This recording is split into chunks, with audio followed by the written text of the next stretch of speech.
Okay, we're good to go. Okay. Um, so I guess, Bob, I don't know if you need the hat right now. I think what's important is maybe figuring out how to get you connected with Brendan, uh, and and so that you can kind of orientate the students to what they are going to do, or just what you think your onboarding for the students is, like what you think that process is. Like that's to me the most important thing. Like the journey person thing is just that's us using those particular tools, but really we need to get you and students connected with the super rare team. Like that's the most important thing. The super rare team is in San Antonio also, good chunk of them at least. So Brendan's the one that was on vacay and he's back now, right? Yeah. Okay, so let me get with him. Yeah, I mean, basically, you know what I did when I sent Professor Williams your website, and I thought the website did a good job, you know, with the buttons that you have. I also basically told him to, you know, put like $20 worth of Ethereum in there in a MetaMask or a Coinbase wallet is what I, you know, use that I think that they can use. So, you know, that's about what I can see as far as what it takes to onboard people. I'm just trying to go with your configuration there. And Yeah, well, I think the most important thing is like again, those are just like the particular toolings we're dog fooding with. So I don't want to get too pedantic on that. yeah, Because like yeah, so what is most important, and we can facilitate it, is getting you and the students, like figuring out the right students for the job with the right. super rare team. So have you, maybe we can look at super rare's governance documents right now. Daniel, do you mind going to super rare and so Bob can get an understanding of what it is the students are going to do in the first place, and then he can share this video too since it's being recorded with those students. Cool. Okay. Where should I go? Sorry, I didn't catch that. Yeah, can you go to super rare and see their what their governance documents are? And by the way, Baba, I'm a DevCon scholar. I got accepted as a for that. So Nice. your professors might not know what DevCon is, but it should help give legitimacy to what's going on. Hey, that's awesome. Yeah, Congrats. thanks. I'm hanging out with a big name right now. Well, not in my little community here, but I'll tell you after. Yeah. It's good. Yeah, So starts just with a V. someone you have a crypto crush on? It starts with a V. I'll say that. Levine? Starts with the letter V. Oh. Oh wow. Dang. Really? Yeah. Are we talking about Ethereum's daddy? Might be. It might be. Wow, that's cool. Awesome. Okay. Well, Can you confirm if I like it's super rare? Sorry, kind of lost. Yeah, super rare. Yeah. Yep. Super rare. And then we need to look at their governance. So they I like rare DAO. So super rare, rare DAO, however we get there, and then find their governance document. There you go. Rare airdrops, rare protocol. That looks promising. Yeah.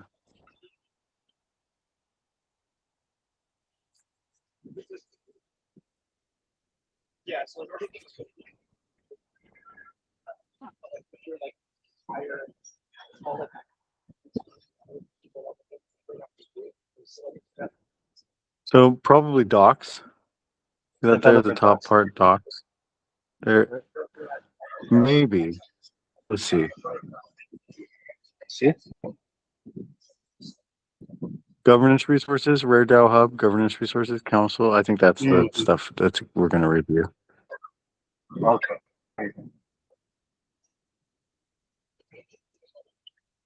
Can you guys just confirm if I have too much back noise or is everything getting canceled? Oh, it's good. Okay. Yeah, so this is what the governance Rare DAO Council repo. I bet that's what it is. I'm gonna open it in another tab. Just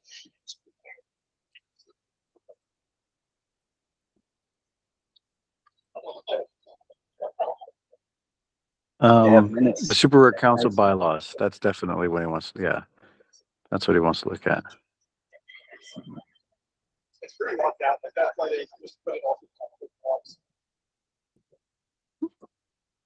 There you go. So this is it. This is what the students need to look at, Baba, and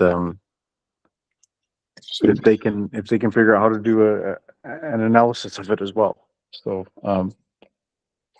it'll be finding the right students that are interested in reviewing this whatsoever, and so interested in what a DAO is, and it'll be fairly complicated problem. It might be one that they spend a year or two even on. So you may be finding one L's or two L's might be actually a little bit better. Those seem to be relatively good fits, but maybe you can make can you copy the link here, Yeah. Daniel, and share it in the chat so Baba can grab it. This one specific, right? Yeah.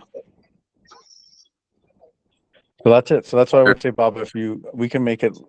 Maybe you can develop a document with your student union info, and we can help you make that document like a one sheet or something like that you can hand out to students. And they're like, how do students choose the different organizations that, and like, when is that at your university? What's the question? Well, like, I don't know if there's like a particular day where the students go to different booths, and that's how you were thinking of soliciting students. But yeah, how are you were you thinking of soliciting students? Well, I already have like a chat that I made in the school system that has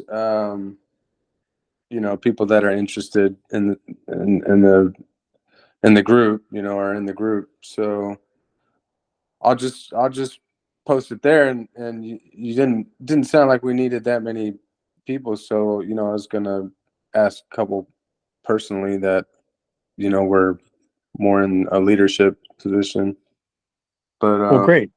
Yeah, so then if you can get those two people, if you've already got two people handpicked around that number, yeah, then we can create a group chat with Brennan, and he can get to know them. We can maybe like the next week's call or the week after, we can all sit down with Brennan and figure out how to give him this deliverable. Does that sound good?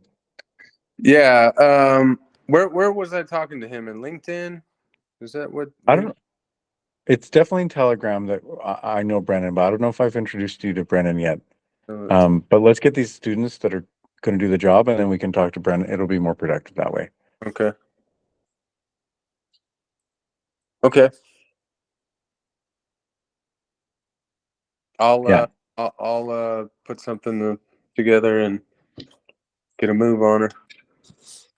Well, that's great. Yeah, thank you. And again, there's around 8K or something like that in the grant that we should be able to um, get sent over, because that's just kind of sitting there and waiting. So keep in mind, it's a paid thing for the students, not huge, Right. but still pay.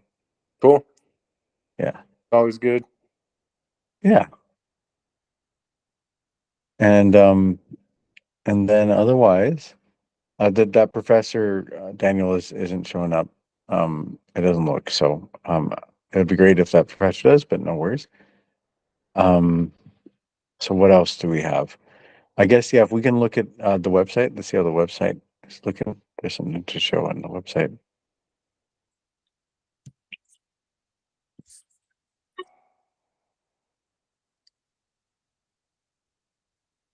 Yeah, so I had this in for the time being, this little grant thing. If you go to the top there, Bitcoin grant.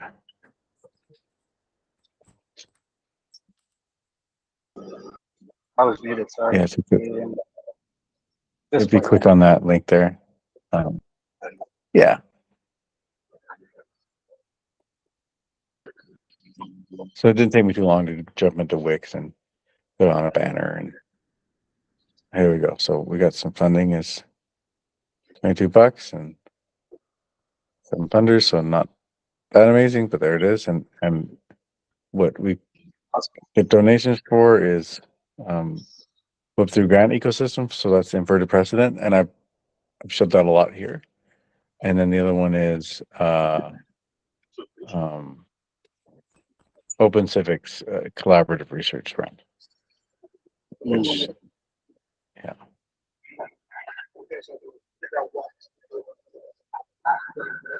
So there you go.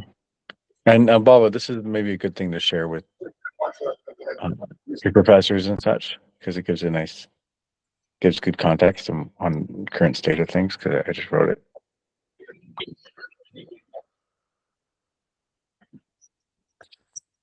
And yeah, so this is up and running. We got 1 more week, so feel free to share this with people.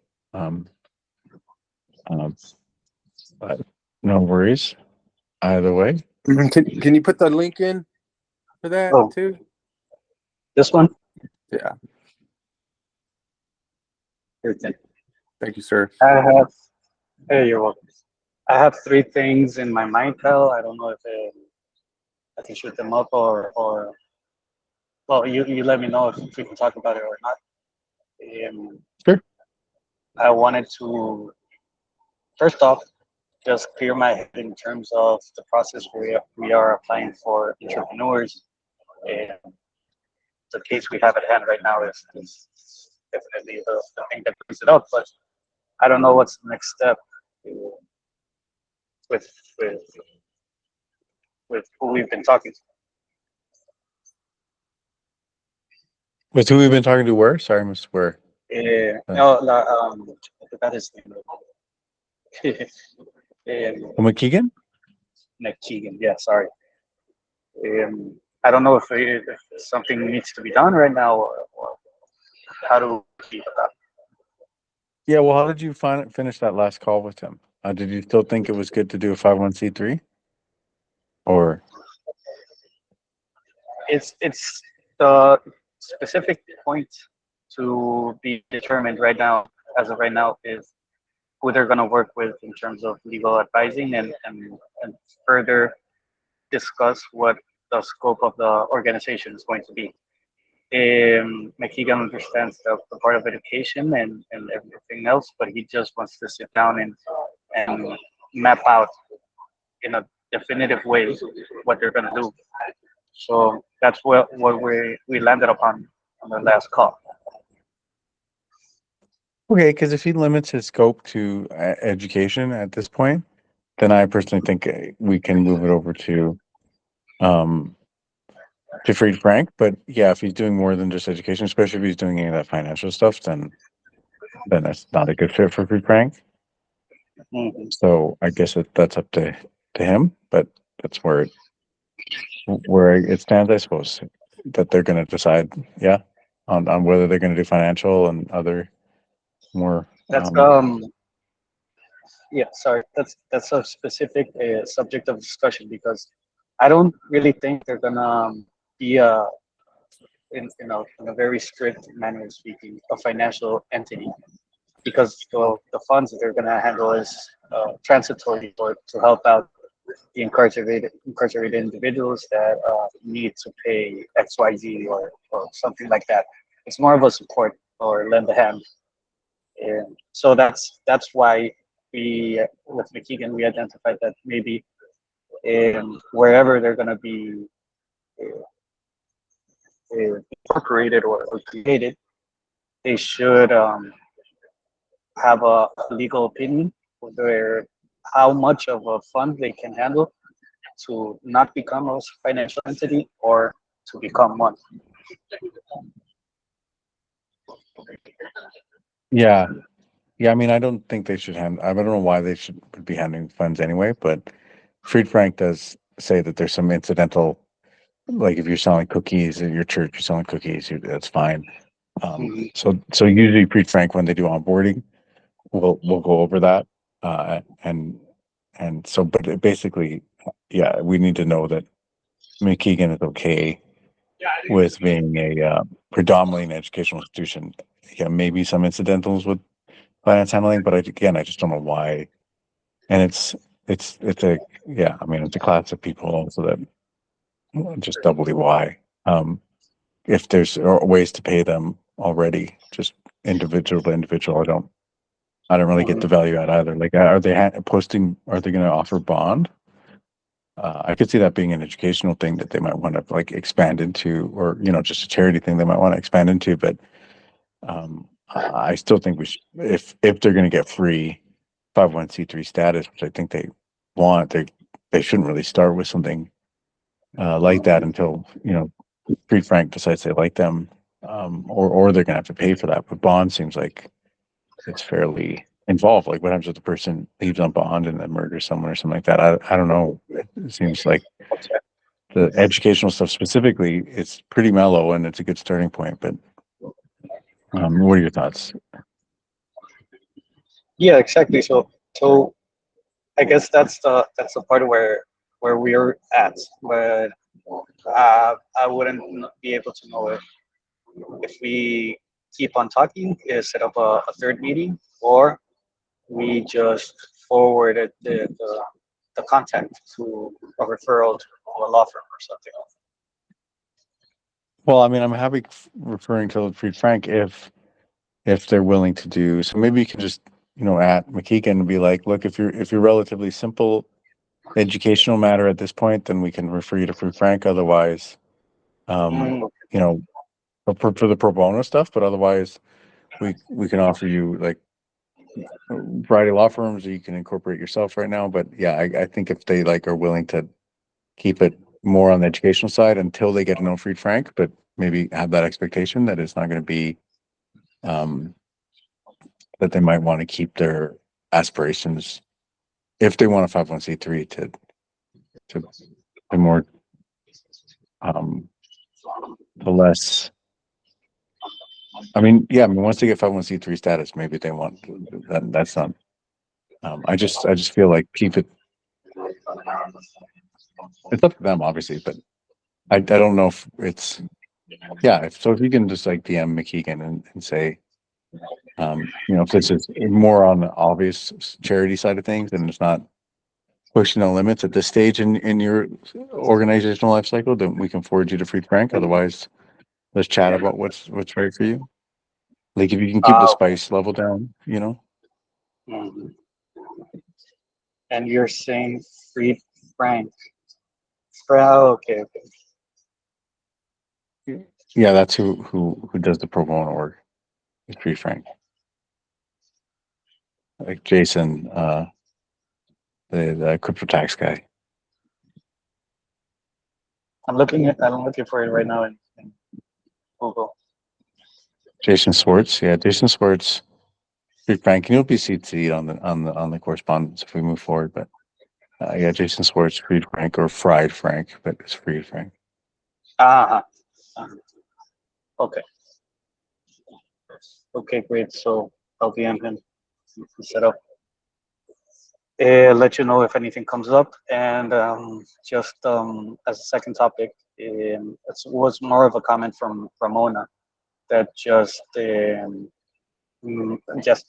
processed the onboarding process and getting the hat minted and everything else, and she noticed that the agreement that we prepared has the arbitration clause for Prospera, which she was just asking if that's going to stay or should we change it now, because the clinic, in theory, or well, not in theory, is a U.S. entity, right? So she was asking, are we going to leave it like that, or should we prepare a 1.2 version of that agreement? Yeah, so I mean, I personally am not totally understanding why it's bad that we have the Prosper Arbitration Center, because isn't that in Houston? Yeah, it's part of it also. So maybe can you message them and ask them if we can, as a Delaware non-stock, use them? Okay. Noted.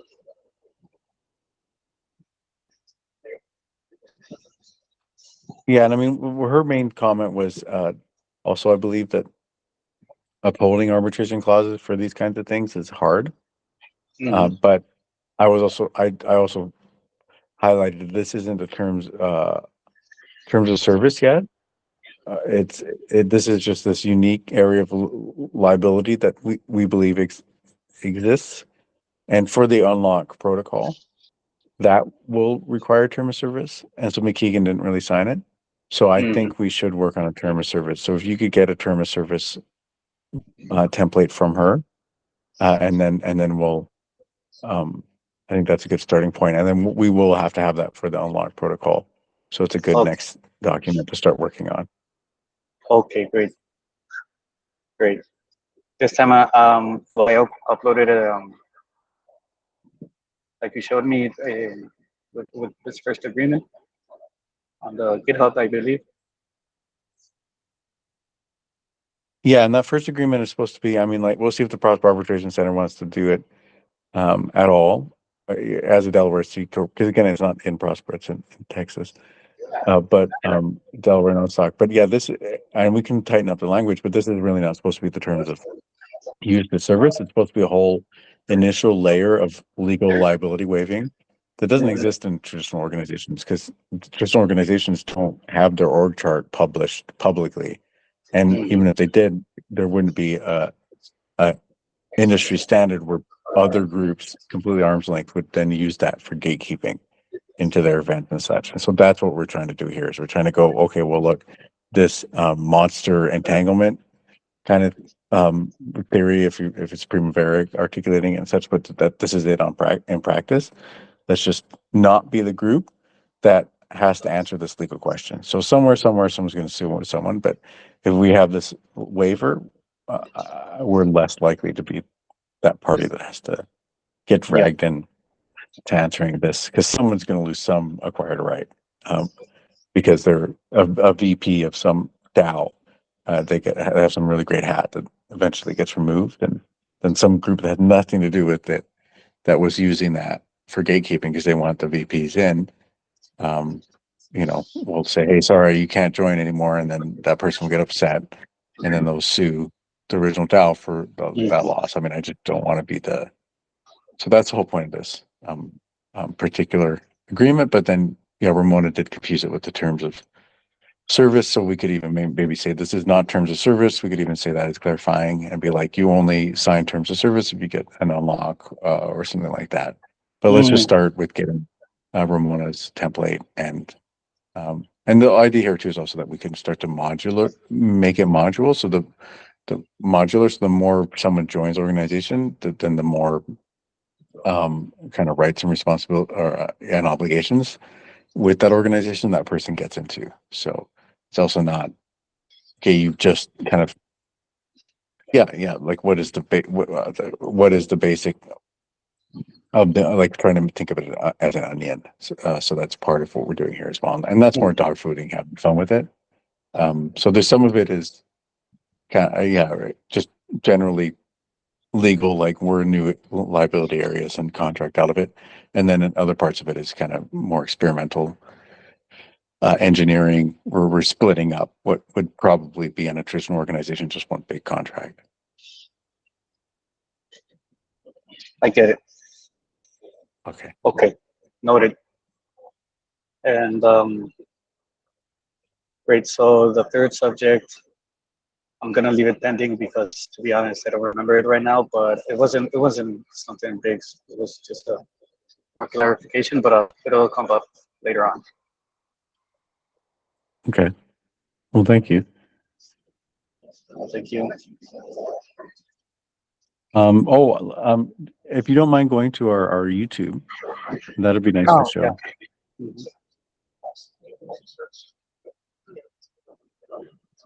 Yeah. I was gonna So ask. it'll be, Yeah. Is there like a link, or should we add it right now with Wix, just to get that out of the way it's in also? the link tree. It's in the link tree, and we should definitely surface it a little bit better. But right now, I don't have the bandwidth. But yeah, you can always go to Wix and tweak stuff. But either you can go to the link tree that's at the bottom, or if it's just YouTube / at LexClinic. So I'm gonna try both. yeah, and it's youtube.com/. or at LexClinic. So at LexClinic. Really? So .com/ then at LexClinic.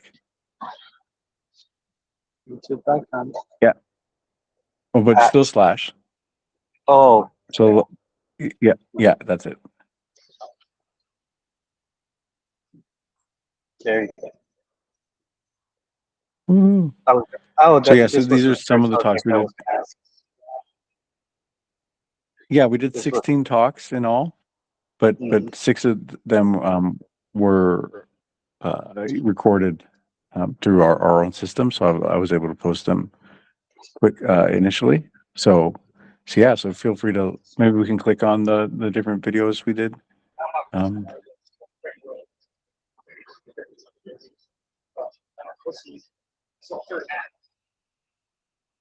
Yeah, so this is the one that I think Nick's chat with Nick Anzinger is pretty good, and Yeah, then the chat with Vinay. People really like the chat with Vinay.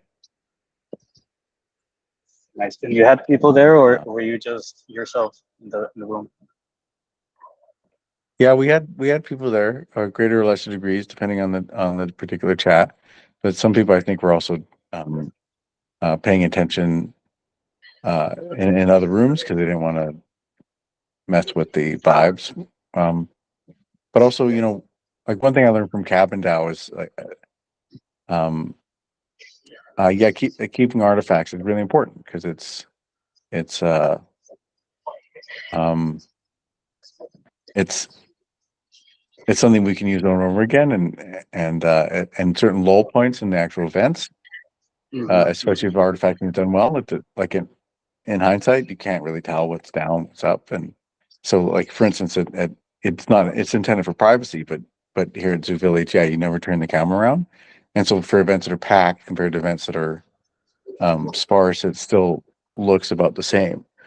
And so it's really good because it's worth your time anyways as a presenter. Um, um, yeah, because it's later down the road, it's great content. So again, we've got 16 different. Maybe I'll share a link to that, Daniel. Right now, we can go over that, all the different uh, topics we did. One sec here. There's an ambulance. Okay. Okay, But yeah. and then we can be done after I share this with you. So we don't need to do a whole period Yeah. this time around. Okay. Just one sec.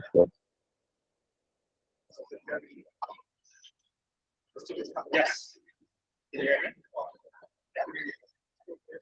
Okay. Did I listen? Well, you're gonna send the link. Yeah. Just give me a sec here. I'm just Okay. finding it. Okay.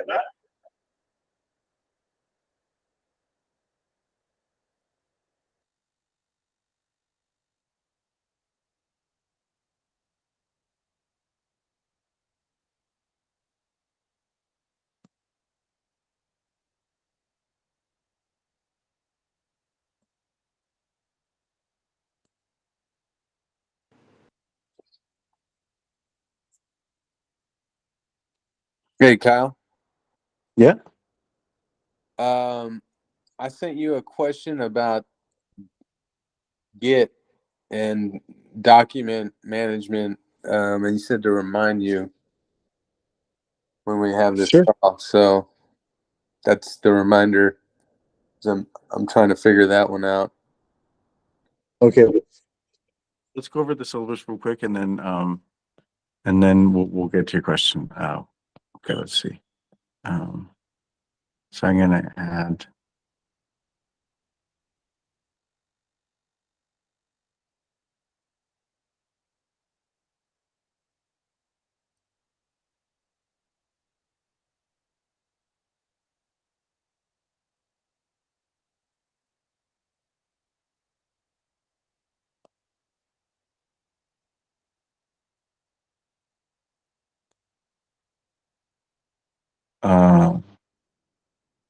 Sorry, one second.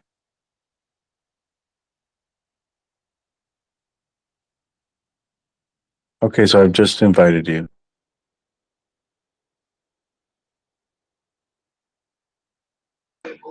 Well, probably right now is going to be the time where I will have to configure the two-step security for the account.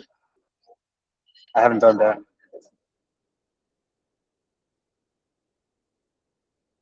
Okay, well, do you mind not sharing your screen or well, it looks like it looks like it's working. There you go. Yeah, I got it. Sorry, I No always worries. forget. So I'm gonna get an invite right now. So I'm gonna stop sharing. Yep, document shared with you. Copy of syllabus. Yeah, so if we can share that once you're in there with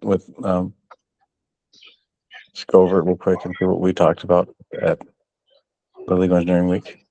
And so this is something Baba can share and other people can share it. This video recording of like what are we up to and what's our education material that we're developing here. That's that's great. Okay, you can Yeah, see it right great. now, right? Mm-hmm. Okay. Yes, we can. Yeah. So yeah, so we can just go over it. Maybe if you can hit the table contents over on the right there, that'll help. Wow. Yeah, so we can just go one by the other. So what is legal? We started with what is legal engineering, and then if you click on number 2, yeah, that goes over what is pre-21st century legal ethics, Mhm. and then after that, number 3, if you click on that, we did what is polycentric law, and that one was great. And then we did how to run intentional communities. This was a special guest one, so this was more John Hillis at Cabin. Him and some other people, but yeah, that was John. I stayed at Cabin last summer, so that's why we invited John. And I'll be going to Cabin, I think in October, unless because it's a DEF CON scholar thing. There's a conflict, and then yeah, this was going over Prosper and Vitalia and the Honduran Code and all that. Um, yeah, this one, what might 21st century legal ethics be? Yeah, so this is part 2. This one was not so great because it was hard for the community of developers to really understand. Like they could understand what legal ethics are, but then conjecturing what 21st century should be, that was a little bit more difficult. It was all right. And then this next one, the Vinay one, number 7. Yeah, people really liked this chat with Vinay. I think they thought it was a lot of fun. And then, he did the kind of project management for Ethereum rollout, and he's doing Ethereum, which connects traditional assets with the blockchain management system. So the next one is 8, safe harbor for the front end. This is gold. Yeah. So this one was kind of cutting edge for us, but it actually really helped. We went from RPCs to even more inclusive, which is gateways. So this was really, really niche, but really important, I think. Links like this at the end of his description is because they're referencing something, or just to know in case. Yeah, well, right there. Yeah, if you scroll up there, safe harbors if you scroll up, there, that's the description during Zoo Village. So that's what everyone decided to go to the event or not. And so, yeah, just below is just me copy pasting it. And then if you had access to the Zoo Village, you could click on that link right there and actually just see the event. Okay. But the slides, if you click on one of those, like Google Drive, those are the slides. Okay. So in some links we're gonna have access, and in some others. Yeah, I mean, you through Ixion will have access to all of it, but through the clinic, I'm thinking one of the ways the clinic can, is use certain Ixion materials as gate kept, and that's a way to entice people to become clinic members. So events like this, we gatekeep some of it as just so people get that annual membership, 300 annually. Okay. So something. So we'll see. It's a lot of it public, but a lot of it. Now I'm keeping it private for the most part because Zoo Village they have like a privacy policy. So when they release stuff, I'm just gonna not broadcast it so much until we figure out what their protocol is. But number 8, let's see if oh yeah, we already did that. Number 9, if you don't mind going to that general forum on Ethereum localism. So this was good, yeah, about open protocols and institutions and such. And then number 10. So this is what we did all Wednesday to Sunday. That's what I was so exhausted. So this was me basically doing, because the 21st century lawyer one was a little weird, or like just hard for people because they're not lawyers and they're guessing. This one was instead going, well, what are developer ethics? And I thought that was actually really great because it went over IETF and FOSS software and yeah, Baba, maybe for your fellow students, this would be a pretty good one for law students. Is what are developer ethics? And then so number 11, signature economies. This one I should have recorded. I forgot to record it. We'll get it, but this one should have been recorded. It was because Nick, guest speaker, he videoed in, but we went over the 4 different entities that are using Hatch right now that we're playing around with, and one of them is the clinic. Yeah, so this was good. That last one right there, the managers managed Wyoming LLC. That one's pretty cool, but the client wants to have semi confidentiality, so I won't say it here. But within the Hats curators group, they do know the client, and it's someone that is well known in this group. And anyway, number 12, if you don't mind. Number 12, why and how Vitaly. This was with Nick Anzinger. So we had a pretty good chat. We kept it fairly philosophical. I think it's as good as been A, but so number 13, please.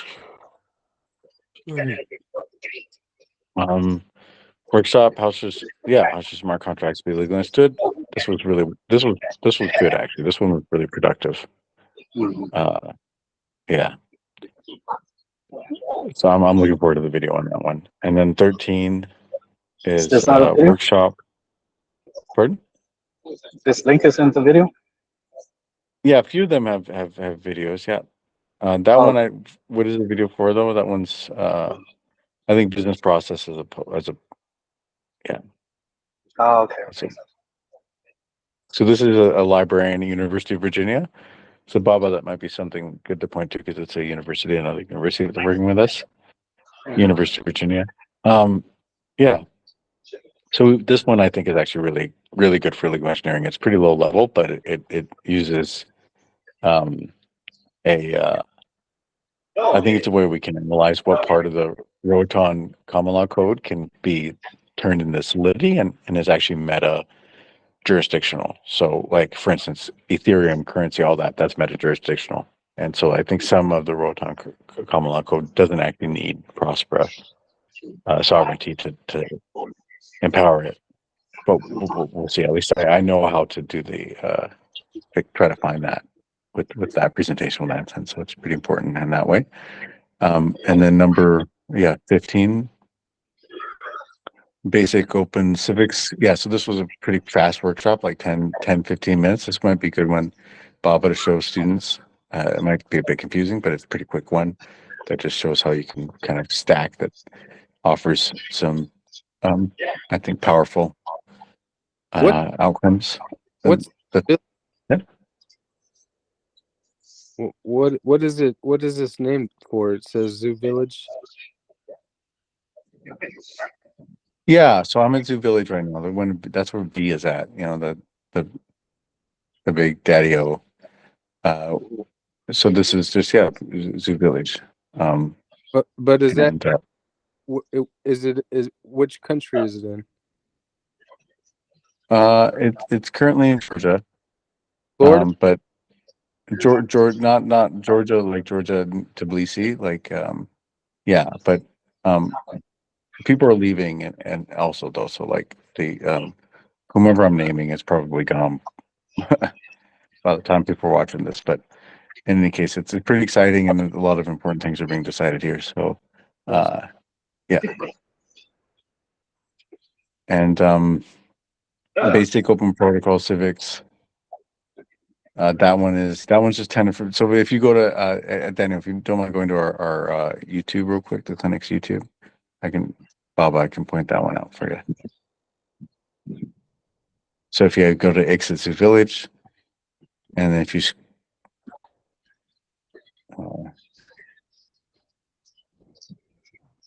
then if you click on the one that's that one right there. See, it's only just like 10 minutes, so it's a good one to show. Have a look at it. And this is our dev, Jacob. So it's also good to get it. And he's based in Austin. Nice. Yeah. So okay, well let's finish it up now. If you don't mind, go back to syllabus. Sorry, this is last one. I think this is the last one. Yeah, digital integration. So this one was 2.5 hours with Eric, who's a really respected constitutional lawyer. Eric, I'm looking forward to this one being published by the village. Okay, that's it. So Baba, what's your question here? Oh, just best practices for setting up the docs for an entity, for a digital entity, like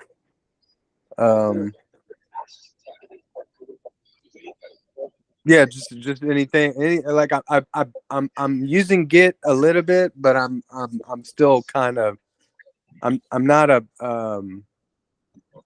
virgin, but I'm still a baby.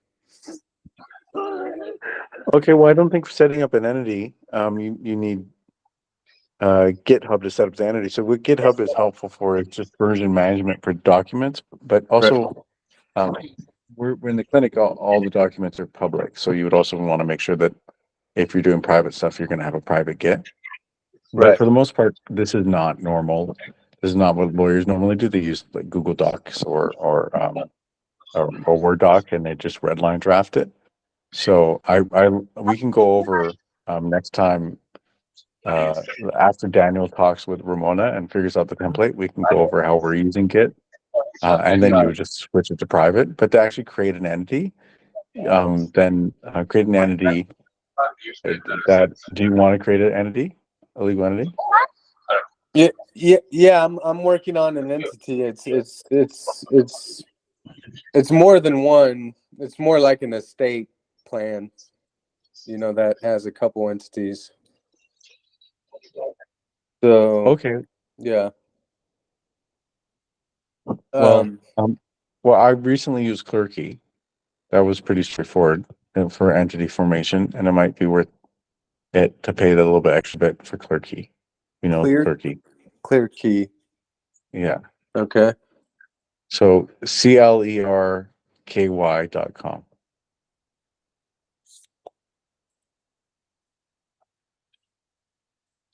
Okay. But you can also, if it's Texas entities, you can just go straight to Texas website and do that. And bringing in more students. I mean, that's kind of the hope of the clinic, is that a lot of students can kind of work together and figure out these kind of things together in collaboration.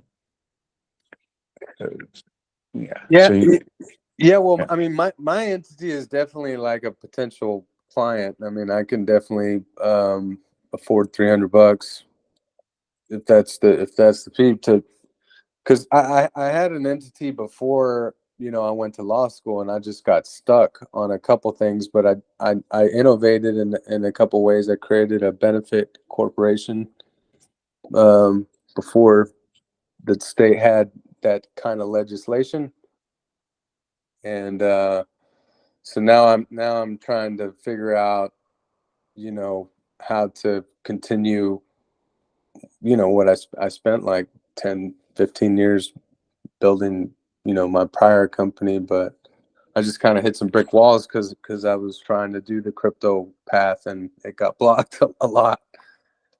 But so I'm trying to figure this out. I got the whole university on it. I mean, this is hard stuff. So it's like I just have the resources right now to like create the entity with more eyes on the ball, you know, and I need help. Okay, But well, yeah, maybe we can do a few sessions focusing on just that. Like, I mean, you're bringing in so many students that I'm cool not charging for the 300, you know, and just airdropping you that membership thing. But to me, that's more kind of, yeah, formulaic because it's just us. So maybe we can create a Telegram group for you. Yeah, let's get you in the Telegram. Um, so I just need to catch up because that last week, like you know, we did so many sessions yeah, that yeah. So I just need to catch up. But I think Daniel will check in with Ramona and make sure the documents. So just hold off on that a little bit more, so we don't have to re-sign the documents or whatever, and then get you to sign that. Then we'll bring you into the Telegram, and then we'll, I guess, yeah, make another. We'll just make this a legal entity, like a whole extra topic, you know, and then we can focus on this legal entity that you're building out.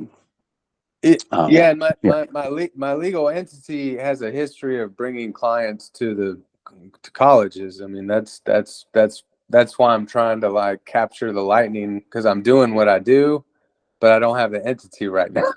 You know, so like it's I used to call it brand camp, and it was more of like a marketing, public relations, research type of program, but would love to do legal engineering now, you know, now that I'm getting a law degree. So Cool. All right. Well, let's do it then. yeah, thank you. Thanks. All right, guys. Well, I think that's enough. I mean, it's almost 11 p.m. here, so unless there's any other questions, we can call it a session. Thank you, Danny, for recording it. Yes. Okay, I'm gonna stop recording right now and see you guys next week then.